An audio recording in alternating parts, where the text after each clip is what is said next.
Flamengo prometeu e fez questão de cumprir rigorosamente a promessa. Técnico Filipe Luiz promove nova joia da base. Marcos Braz se meteu em confusão envolvendo Charlie Alcaraz. Fala, meus camaradas e minhas camaradas, beleza? Bem-vindos a mais um vídeo aqui em seu canal de notícias do Flamengo. Canal Flazoeiro, eu estou chegando com tudo na manhã deste sabadão e eu chego, é claro, como sempre, com um caminhão carregado de notícias e carregado de informações do clube mais querido e mais amado do Brasil e do mundo, o Clube de Regatas do Flamengo.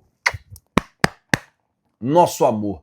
Mas antes de qualquer coisa, na humildade e na moral, eu queria pedir a você que não é inscrito no canal, meu camarada, minhas camaradas, tem um botão aqui embaixo escrito inscreva-se. É muito importante para o nosso trabalho, também muito importante para o nosso crescimento, que você se inscreva no canal. Você não paga absolutamente nada por isso e ajuda demais a gente. Então, se você não é inscrito, botãozão aqui embaixo escrito inscreva-se. Se inscreve no canal, acione o sino da notificação, deixa aí o seu like e vamos às notícias do Flamengo. Eu tenho muita coisa para falar com vocês.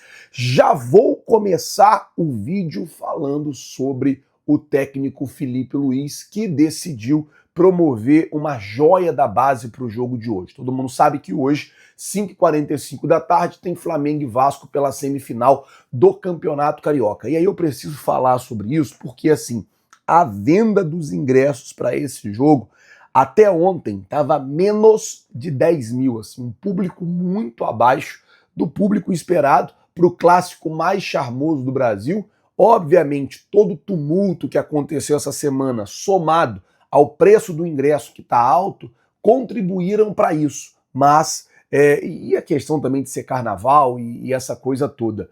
Mas a gente deve ter hoje aí o Engenhão bem vazio no jogo entre Vasco e Flamengo. Filipe Luiz relaciona pela primeira vez Wanderson, lateral direito, um dos jogadores mais promissores das categorias de base do Flamengo. O treinador vê bastante potencial no cria, na joia do ninho. Ele é tido como uma joia e é tratado como uma joia. Ô Flazoeiro, mas por que ele relacionou o Wanderson, lateral direito, se a gente tem o Varela e se a gente tem o Wesley? O que deve acontecer é o seguinte: Alexandro estava lesionado, Ayrton Lucas estava lesionado. Ele não deve usar nenhum dos dois jogadores hoje. Ele deve entrar novamente com o Varela improvisado na lateral esquerda e com o Wesley na lateral direita. Com isso ele leva o Wanderson como uma opção.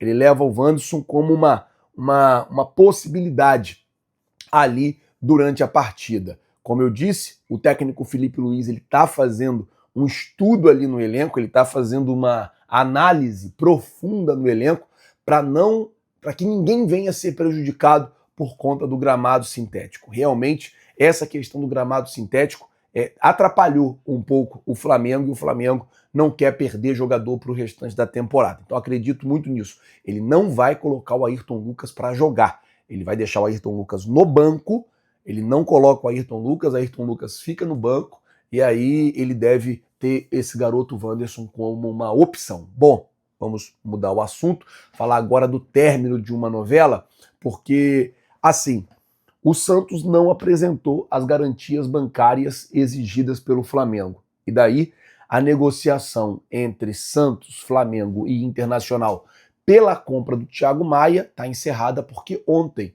acabou a janela de transferência. Então, havia até a possibilidade de ontem ainda o Santos apresentar uma garantia bancária que o Flamengo aceitasse, porém, essa garantia bancária ela não chegou, então a negociação não aconteceu. O Thiago Maia vai continuar no Internacional, pelo menos até o dia 11 de março, quando vai abrir aquela janela, que só tem no Brasil essa janela, a janela que pode ser negociado jogadores que jogaram o campeonato estaduais. São 10 diazinhos ali, uma semaninha, um pouquinho mais de uma semana de janela. Então o Santos vai ter a oportunidade de novo agora no mês de março de apresentar essas garantias e conseguir aí, como eu posso dizer, contratar o Thiago Maia. Caso não apresente as garantias, o Flamengo não vai aceitar o negócio, e aí a dívida fica com o Internacional. O Flamengo já está tomando um calote do Inter.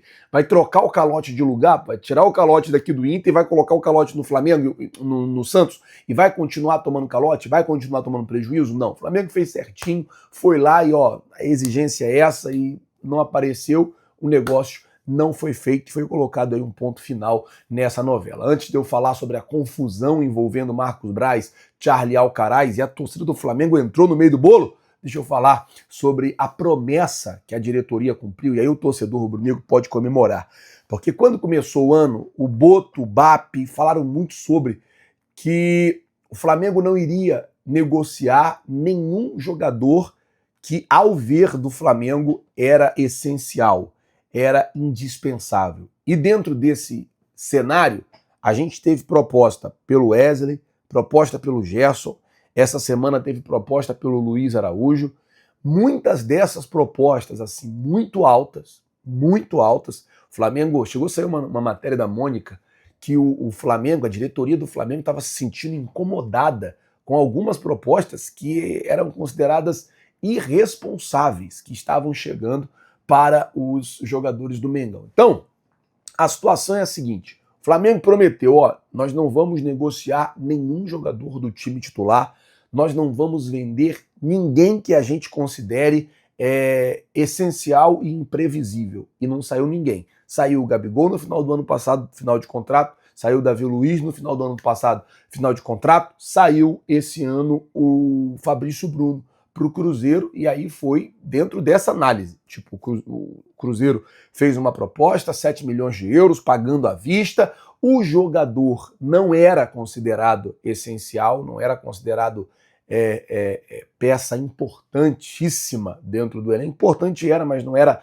importantíssima, era um jogador substituível, até porque já tinha o Léo Ortiz e já estava certa a chegada do Danilo para poder repor a posição. Então o Flamengo negociou o Fabrício Bruno. Do time considerado titular, mas nenhum jogador saiu do Mengão. O Flamengo cumprindo à risca a promessa que fez ao torcedor lá nos primeiros dias do mês de janeiro. O Boto, ele já tinha dado uma entrevista, falado, nessa janela não vai sair. E ele manteve a palavra, ontem fechou a janela para o mercado brasileiro, a janela para o mercado europeu foi fechada lá atrás, no início de fevereiro, dia 10 de fevereiro, na verdade, né? Foi fechado a janela para o mercado europeu e o Flamengo conseguiu segurar os jogadores e manter o elenco que vem treinando aí com o técnico Felipe Luiz e começa a dar, né, muitos frutos. Esses treinamentos do Felipe Luiz começam a dar muito certo. A gente vê um time muito bem montado, a gente vê um time muito bem armado, a gente vê um time bom e a gente está cada vez mais animado, é claro, com o nosso Mengão. Deixa eu falar agora sobre Marcos Braz, que reapareceu ontem, do nada. O negócio é o seguinte, saiu uma matéria no Globo Esporte, eu até falei sobre isso aqui no canal, dizendo que o Charlie Alcaraz tinha feito mais um jogo, tinha jogado 90 minutos e que já tinha cumprido 30% da meta imposta pelo Everton para poder comprar o jogador. E aí o Marcos Braz, ele respondeu e disse assim, ó, será que vocês não perceberam? Não tem e nem terá atingir nenhuma meta. Deve ser que atingir, né? Nenhuma meta. O clube inglês irá exercer de qualquer maneira a compra. Esse já foi. Não renderá para o Flamengo nem perto do valor que está na matéria. A matéria dizia que o Flamengo iria ganhar ali 130 milhões de reais. E aí, com essa postagem do Marcos Braz, cara, a torcida do Flamengo entrou nos comentários, já sabe, né? Falando um monte pra ele, tipo, não se mete mais no Flamengo, muita coisa que tá errada no futebol, a culpa é sua, vai se ver lá com o Remo, porque o Marcos Braz tá indo pro Remo, mas ele meio que deu uma reaparecida e falou, o negócio é o seguinte, hein? O Everton vai comprar o jogador, o Alcaraz ele não volta pro Flamengo e não vai ser nem perto desse valor de 130 milhões de reais. Bom, o Everton tem uma meta no contrato para cumprir, caso não cumpra, eles têm a opção de comprar ou não o jogador, eles podem devolver o jogador para o Flamengo, e assim, 18 milhões de euros mais alguma meta, né, que pode chegar aí até 130 milhões de reais. Todas as metas sendo alcançadas, o garoto pode sair aí, o Flamengo ainda sair no 0-0, né, na operação, podemos dizer assim. Bom, gente, eu vou ficando por aqui, lembrando que hoje, 5h45, tem jogo. Então, 3h30 da tarde, eu entro ao vivo direto do Engenhão, conto com a presença de vocês, conto com a participação de todos vocês. Nós vamos estar ao vivo lá no Engenhão, trazendo todas as notícias e todas as informações de Vasco e Flamengo pelo Campeonato Carioca, tá certo? Muito obrigado por tudo. Se você não é inscrito, se inscreve. Queria pedir para você compartilhar o vídeo para trazer mais e mais rubro-negros aqui para o nosso canal. Você que já é inscrito, acione o sino da notificação e deixa aí o seu like. Valeu, galera! Tamo junto, vocês já sabem. É nóis. Cuidado com o carnaval, hein?